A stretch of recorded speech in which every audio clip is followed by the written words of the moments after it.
Thank you, Hina. Today we have Medea Benjamin, a longtime peace activist, co-founder of Code Pink, who has been fighting against wars, especially against drone war.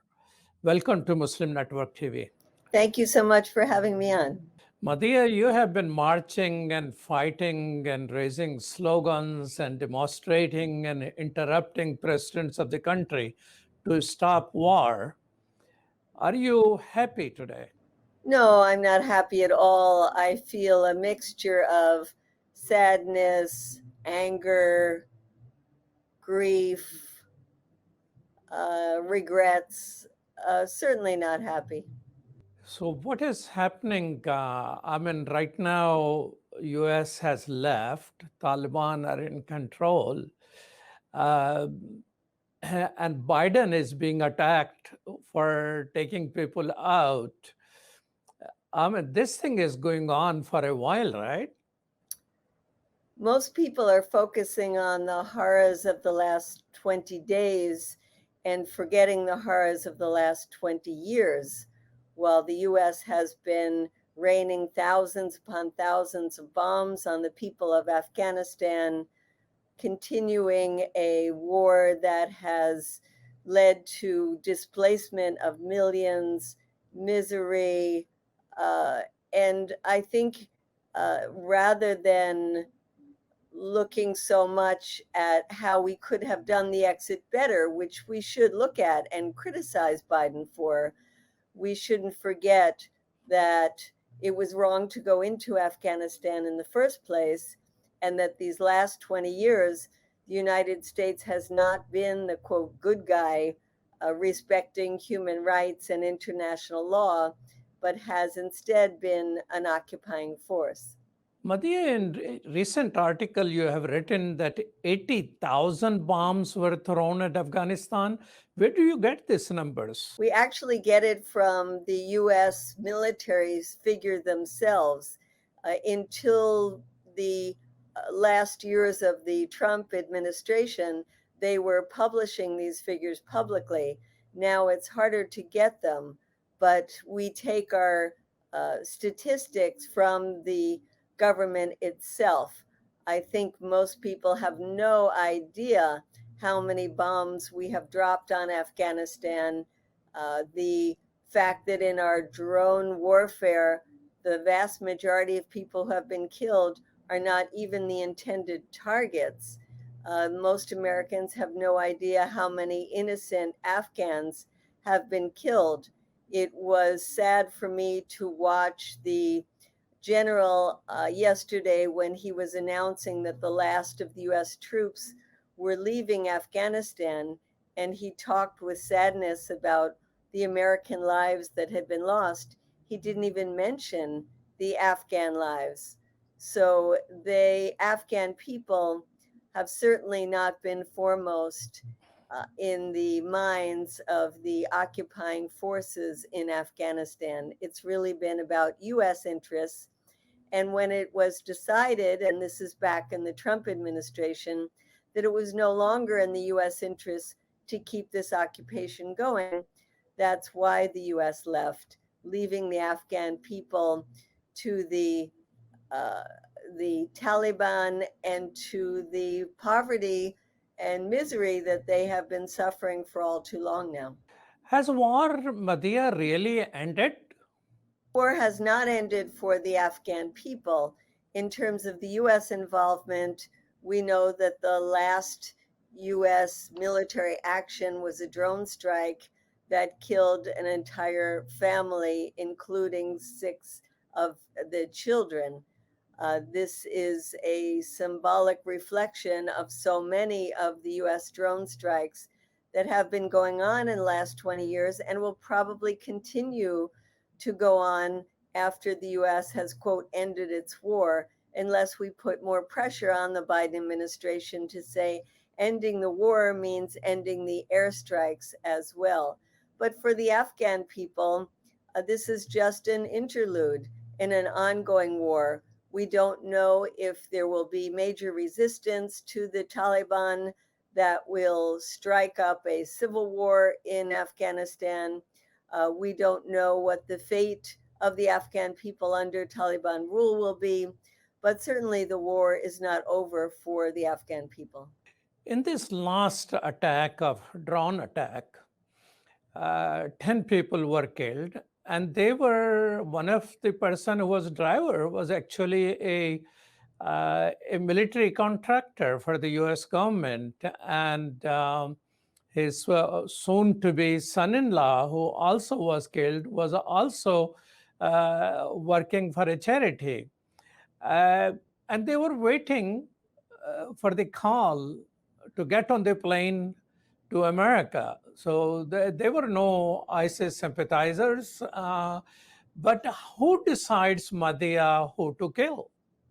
The Biden administration says that it is revising its rules on the use of drones, but that they haven't come up with the answer yet.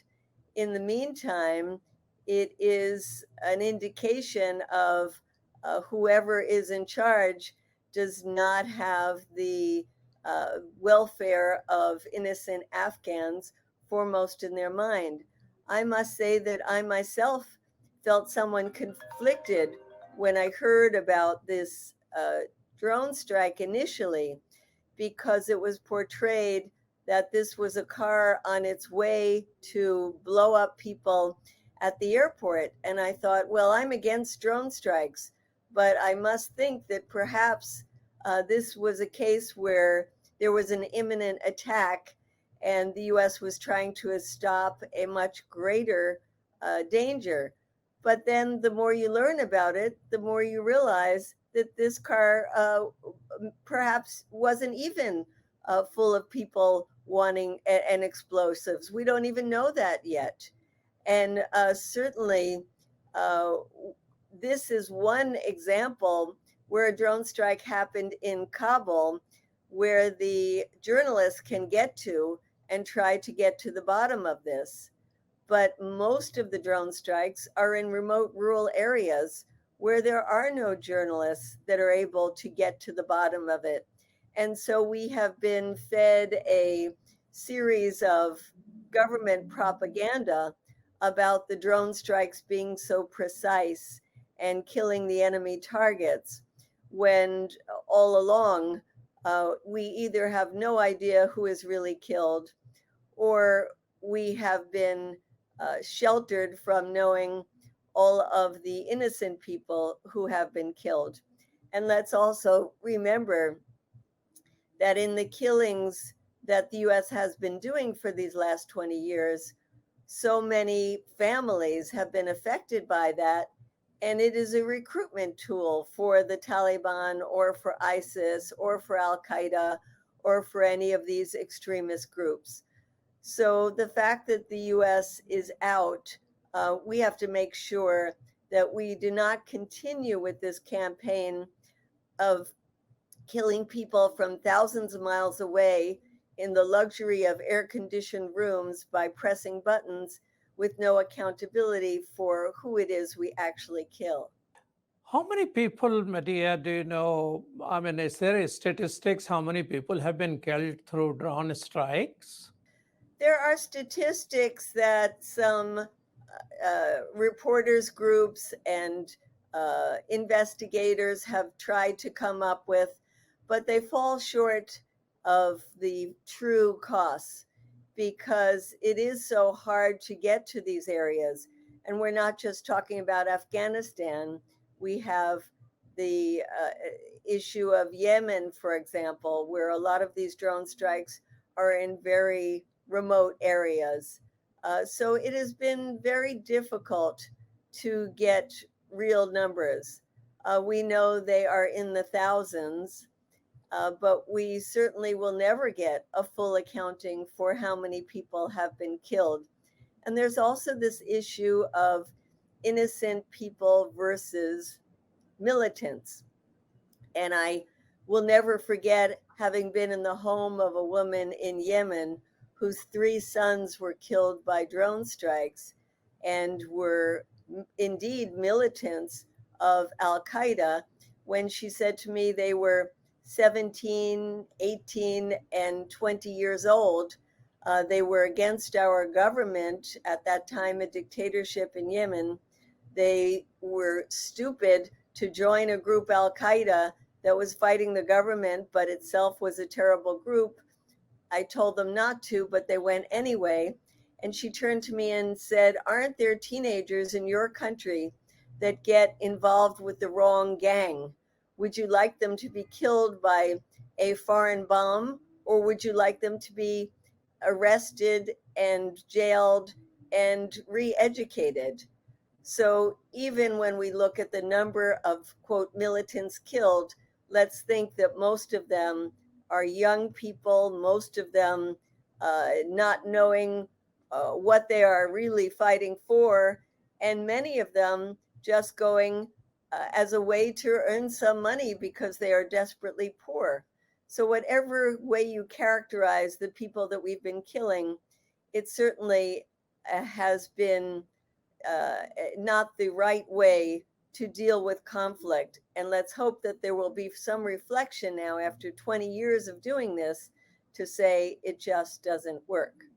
Are there enough conversation about it in the US think tanks that drone strikes will not work, or is it still the realm of the peace movement to talk against the drone strikes? I am worried that now that the US has pulled its troops out of Afghanistan, that many Americans will say, okay, we don't mind using drone strikes against our enemies because no Americans will be killed. And that's the problem of not uplifting the victims of our policies and not showing their humanity. So I think there's a big job left for us to do to be educating people that drone strikes are illegal.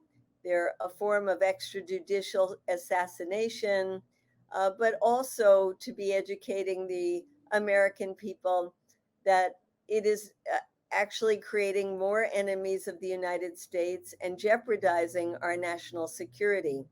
But unfortunately, the mainstream media doesn't talk about it in these terms. So we have a lot of work to do in the peace movement.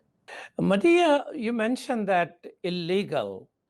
Under which law these things are illegal? Well, there's the issue of humanitarian law and there's the issue of the laws of warfare. And under all of these laws, unless you are being attacked, unless you are in danger of an imminent attack, it is not legal. Of course, the US twists and turns what is a, quote, imminent attack.